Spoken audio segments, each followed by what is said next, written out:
These mobs metamorphosize at 50% health, they gain a 50% damage increase, there's tons of cast going out, nightmares from the corruptors that need to be interrupted, otherwise they stun and do AoE damage, and of course everyone's favorite, Glazer coming up, which does a ton of damage. So they're going to have to be really careful with this ball. I believe that they did pull her as well, and they're just going to try to mow everything down.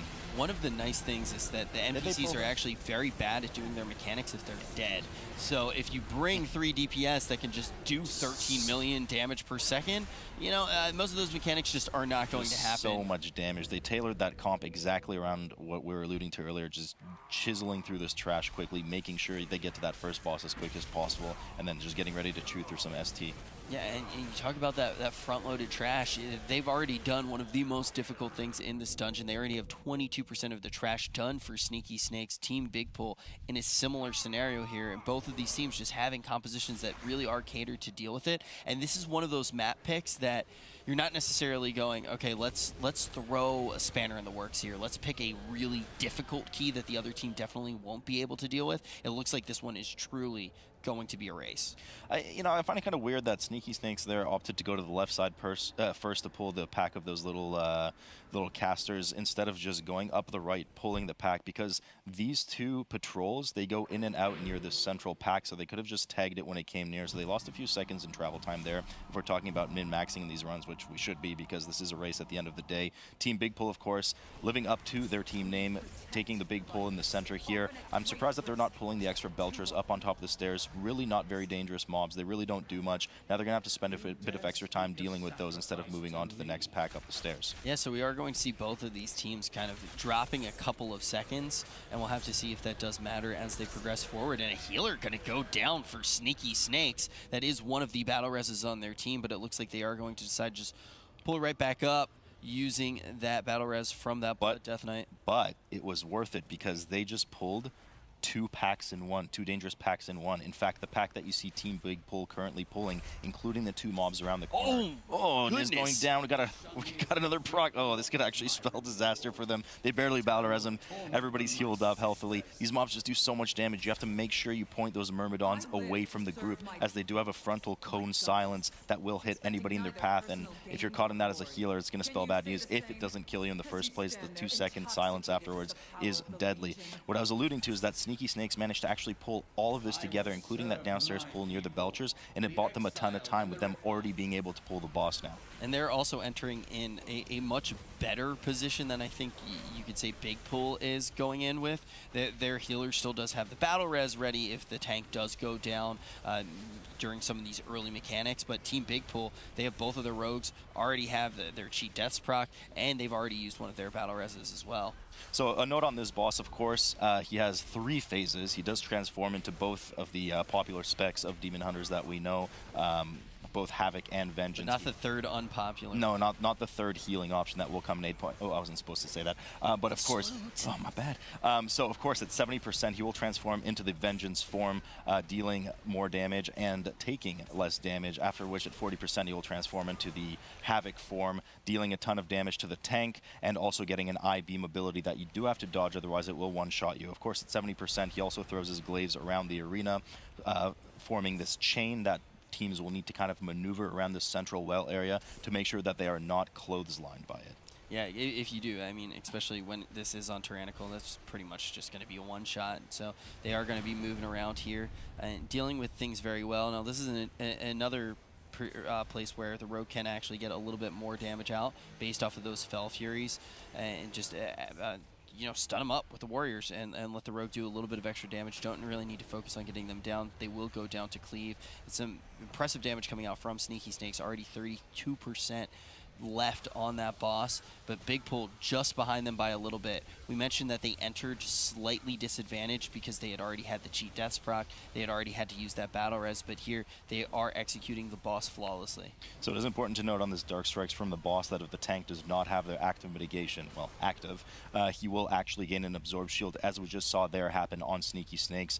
So that's just more HP that you have to chew through. So they have to be really careful that having that Death Strike up from the Blood DK to make sure that the boss doesn't gain too much additional healing. Now they'll have to run away from that beam that goes almost right through the tank. So Tarathion should be going down in a moment. He has indeed sacrificed everything as he is a DK. We're going to have that Purgatory actually proc from the Blood DK, which actually kind of shocks me that we're seeing a Blood DK run Purgatory. That's a huge damage dump in the name of safety, I suppose. But I mean, high risk, high reward, as we're seeing from a lot of these teams. I mean, not having that Bone Storm or Blood Mirror is going to be a pretty big damage dump. Yeah, that was exactly what I was about to say. I mean, in the past, I feel like when we've seen Blood Death Knights run Purgatory, it has gone poorly because they start to lose just so much damage. And when it is a race, especially like this one is going to be, Team Bigpull is actually going to lose another member, right as I do say that. They were very close here. That's the cheat death too, not having that cheat death, just able to go down.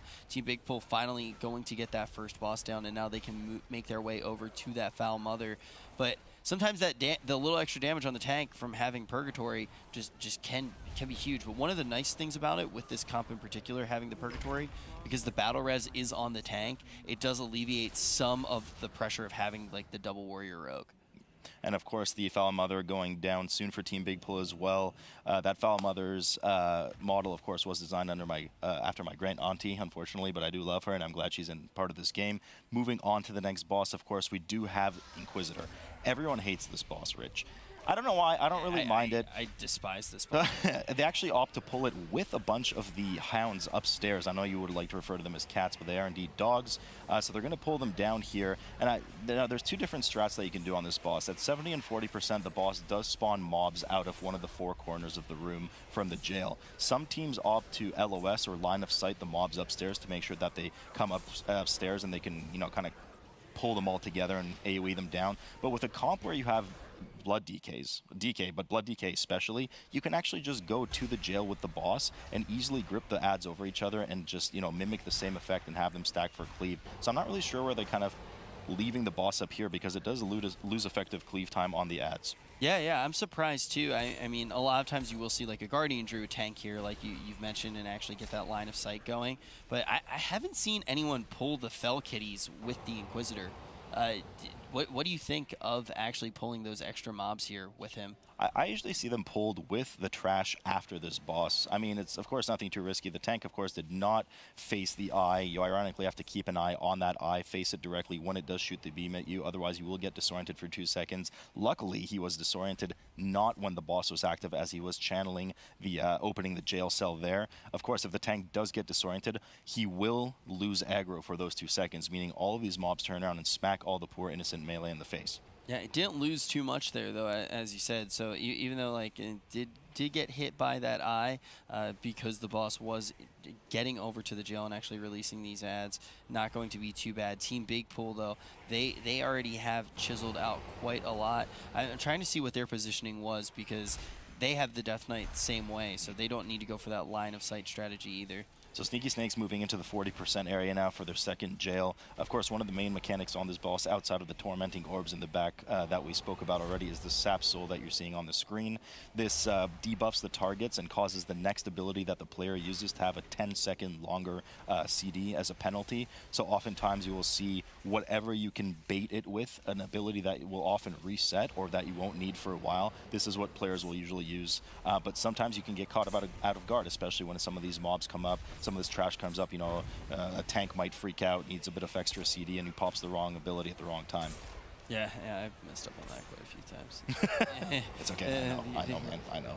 This boss, it just has so many of those punishing mechanics that are all going on at the same time, right? So it's very easy to sometimes lose something to that sap when you're like, oh, wow, I'm not facing the eye, There are just so many things that are going to be going on. But look at how close this really did get. Team Bigpull slowly inching back into this one. Yep, so we're going to have, that's actually really close. They did catch up some of their percent already, because they did fall behind on the first boss on Tarathion. Sneaky Snakes will be cleaning this up soon. Now, I'm curious to see if they're going to go, which path they're going to go to, because the next 2 bosses after this are actually optional which direction you go. You could do Glazer first, you could do Ashcombe first, and they both have different paths in terms of the trash pull. I expect that they're going to go for the 4 Fellhounds with the Mother Trash Mob as opposed to the Dreadlord. Yeah, we've seen a mix of things coming out so far in the Mythic Dungeon Invitational. I know we've seen a lot of teams opt into starting with Glazer, and look, we are going to see right now they are going to go up with these hounds here. Sneaky Snakes too, we'll mention, they have a little bit of that extra trash percentage, then opting in at pulling those Fell Hounds with the Inquisitor there during that boss fight. And now it looks like they're going to be able to deal with this pretty easily. You know, with how much extra trash Sneaky Snakes pulled, it almost alludes to me that once they get downstairs to the dark phase when they're going towards Cordana, they're actually going to end up maybe even stealthing or invis-podding through the entire dark phase downstairs and just, you know, sneaking by everything. You can't sneak by the last pack though, right? You can't. You have to kill the last monster before the door in order for the door to open. But all the spiders, all that stuff, I mean, they can't sneak by, so we'll see if they sneak. Yeah, I mean, they have 96%, so at this point, they could pretty much only pull that last mob. Now they are going to be working on Glazer here. And how do you like this one with having 3 melee DPS with everything that's our Lord and Savior Glazer? You have to be careful, right? Because he does spawn that void zone on the ground that has been buffed in recent patches and does take very frequently for a lot of damage, especially on Tyrannical. There it is. We see it go down. The nice thing about the full melee comp is that it allows them to bait those orbs that shoot out from the boss that we just saw shoot in the 4 directions. Now, when those go out and hit the wall, they will actually target the closest player to them and bounce in that direction, which allows players to bait them back into the boss and do damage to the boss instead, because the boss does get hit by those and takes some damage. Yeah, and it is substantial too if you can really start to get a lot of them hitting in. Now they're going to be hitting that lens. They need to get this beam back at Glazer to take off this shield. It's low there. Yeah, and they lose quite a lot of time there, actually, the last seconds. And Team Bigpull still hasn't actually pulled Glazer. They're standing at him. They went for the same route, and they're finally going to get that start, but Sneaky Snakes really pulled ahead, but they're going to lose Zeep, yeah. Yeah, I mean, yeah, so Team Bigpull just now pulls Glazer, and as you talked, I mean, every bit counts, so they really have to be good at baiting those orbs back into the boss. Of course, the boss is always keeping an eye on things in this dungeon, making sure that nothing happens and that he gets his gaze properly through the statues. Once that lens is shattered, it is important to note that once we surpass that second phase and his shield is shattered, he does take 100% increased damage for about 12 seconds, maybe 15 seconds if I'm not mistaken. So that's a huge time for classes to use any CDs that they have and do a monumental amount of damage to the boss. We see a pretty similar thing that's going to happen too with Ashcombe in a little bit, and when you have warriors that have these 1.5 minute CDs and you see subtlety rogues that are able to actually pull their energy and go into their shadow dance, they do really good damage on these 2 bosses. So these compositions do very well here. It's a double-edged sword having so many melee though. As much as you can bait, what is up with... So where are they going? I guess they're pulling the remainder of their trash right now to get 100%, which to me just clearly dictates that they're going to do some kind of mass skip downstairs. But the thing is even with that mass skip, they only had 4% left. So yeah, you can do a really efficient pull just right at the door. I don't agree with this at this point. The one thing that I wanted to note is one of the things with the balls that actually do go out, and Akembo actually going to take a lot of damage there. As much as you can bait them into Glazer, when you do have a lot of melee, and you can actually start taking quite a bit of damage yourselves if you don't use them perfectly. And that's one of the reasons that we actually did see the Warrior go down, and that's one of the reasons that we're seeing so much pressure come out right now for Team Bigpull. Team Bigpull trying to catch up here, but Sneaky Snakes already knocking on Ashcombe's door. So important to note on this boss here is that there's, of course, the freezing phase. He starts in the frozen phase, but once you aggro him, you know, things heat up, he melts out of the ice. Now, in order to re-trigger that phase, we're going to have some owl statues pop up on the side, as we just saw. Once you hit those, a few seconds later, the boss will refreeze for, I believe, 20 seconds. And during this period, as you said earlier, Rich, he does take 25% increased damage. So this is an excellent time for everybody to pop their CDs. Now, I think they might have taken that momentary break to go kill the rest of the trash, perhaps to let cooldowns reset, because it's very early into this fight that you would only be popping your cooldowns for that damage, and I mean, they're just melting him.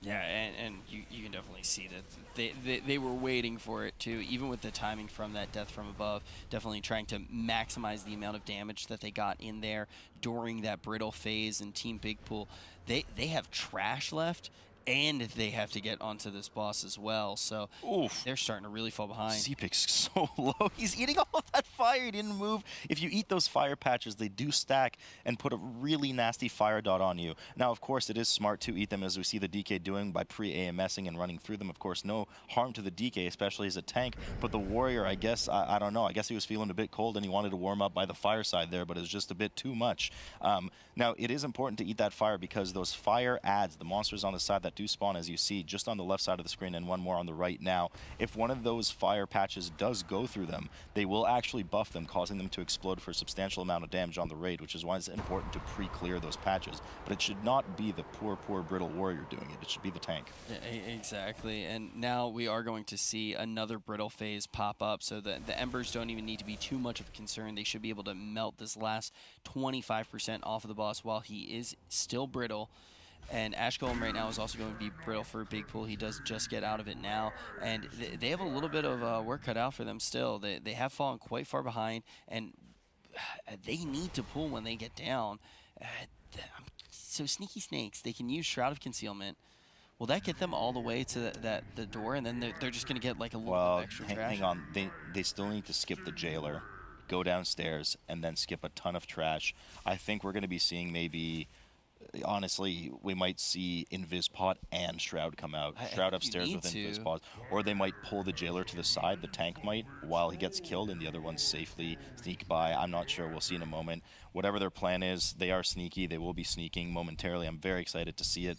Team Bigpull in the meantime still chiseling through Ashcombe, 25% more to go, and then they're going to have to do the same run upstairs. But keep in mind, Sneaky Snakes is done with trash at this point, so we'll see what they have planned at the moment, while Team Bigpull will still need to deal with a bunch of trash downstairs in the dark areas of the cavern. There's the Shroud of Concealment. That's going to get him past the jailer here without a problem. The big question that I have with Sneaky Snakes that's going to be answered as we see them move forward is why they pulled those extra doggies before they went up. The avalanche pod, clever.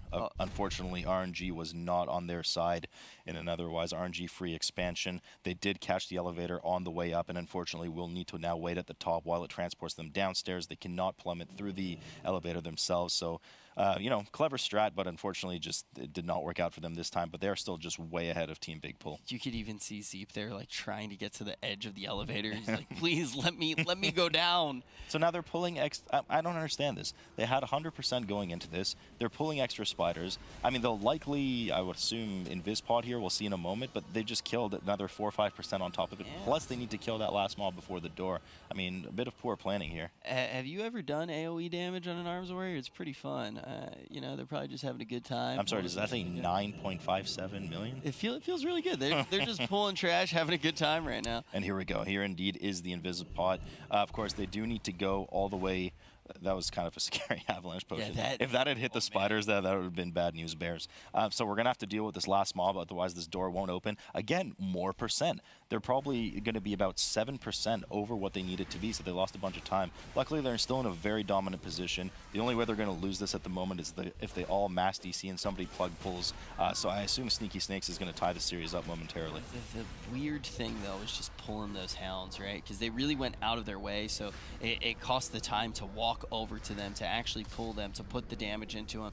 And I believe they only had, what, 4% left at that point? Yeah, those random 3 after Glazer. That was just that's the one question here, especially when we're starting to look at these leaderboards and see just how impressive some of the splits that the other teams have put up are. And Sneaky Snakes seem to be on that trajectory to really set that record. Maybe they want to throw other teams off, think that their time isn't as good, but they're sneakier than we think. Yeah, they're just the sneakiest of snakes. But finally, they are going to pull Cordana, and trying to see who has the light right now. Expect to see that thrown around between all of the players. Team Bigpull still having quite a lot of trash left, so Sneaky Snakes here just needs to go about doing this boss the right way, and we should probably talk about the mechanics that Cordana has. Yeah, so of course Cordana is our resident warden gone evil and fell, selling her soul out. Now she does kind of have, let's say, 2 phases overall. She does pour it away at 70%, spawning this ad. This ad does steal the light from the players, which is required to reveal Cordana back out of the shadows, which they do right now. Her next phase transition, 75%, excuse me. Her next phase transition will be at 40% when she does spawn those walls that are, of course, very reminiscent of some of the old Zelda games. So she will spawn the walls, and those walls will have only a small safe area opening between them, and players will have to navigate through them using the light to make sure that they get to the right spot. And we can see the healer going to be able to run over here, grab that light, and just clean up those zones of bad without any difficulty, just keeping this map very clean. And they are about 15% from that next transition. And Bigpull still here just finishing up their supper. And it's going to take them a little while to actually get to the boss. It looks like we're in one of these positions where Sneaky Snakes would have to wipe if Team Bigpull wants to take this one. Yeah, so it's pretty common for the tank to usually start with the light at the beginning of the fight, as these zones that get eliminated by having the light near them, you know, usually spawn near the boss at the start of the fight. Once she does that 75% transition, they start to spawn in the corner. So at that point, you know, Boranx in this case will, you know, say, hey, Sean Paul, give me the light, and he's going to grab the light, go into the corners, and make sure that he's going to eliminate all of those shadows. Now, the walls do start coming up. Usually there's 2 sets of 2 crisscrosses coming up. As you can see, they're utilizing the world markers to kind of know ahead of time where it's safe, just in case the light holder does not have time to get back to the group. So they do have some pretty good RNG here with that 3rd wall spawning in a safe place again. A nice easy transition for them. And of course, once this finishes, the boss's immunity shield will go away, and we will have the last ad spawn here in the bottom right corner of the screen. It is consistent every time, Rich. It will always spawn in that location. They actually had a pretty nice break there, as you did mention with the 3rd wall, but then the 4th one yet again. Not too difficult for them to move through. And do want to note, Bigpull has already gotten their first transition, but there's just no way to brute force this with DPS. No. So the ad that is just killed, similar to the one that spawns at 75%. However, this one causes the boss to go immune. It should be known that you can actually stun this ad, and once it's stunned, the boss will lose its immunity buff, and therefore you can cleave them down together efficiently. They should be able to clean this up pretty easily. Just make sure we're dodging these glaives so that no one gets hit and causes a 10-second debuff for increased damage taken. And it looks like Sneaky Snakes is going to be tying this up in the 1-1. Yeah, second verse different from the first, though. Sneaky Snakes, we talked about, they were knocking on that door that whole first game, and they've gone ahead and tied up this series. I'm really excited about this, guys. This is the first time today we're seeing, I think, this level of parity between the teams. This is the first time since the Chinese competition that we've seen a game 3. Yeah, it's been a little while. And the other thing to really look at too was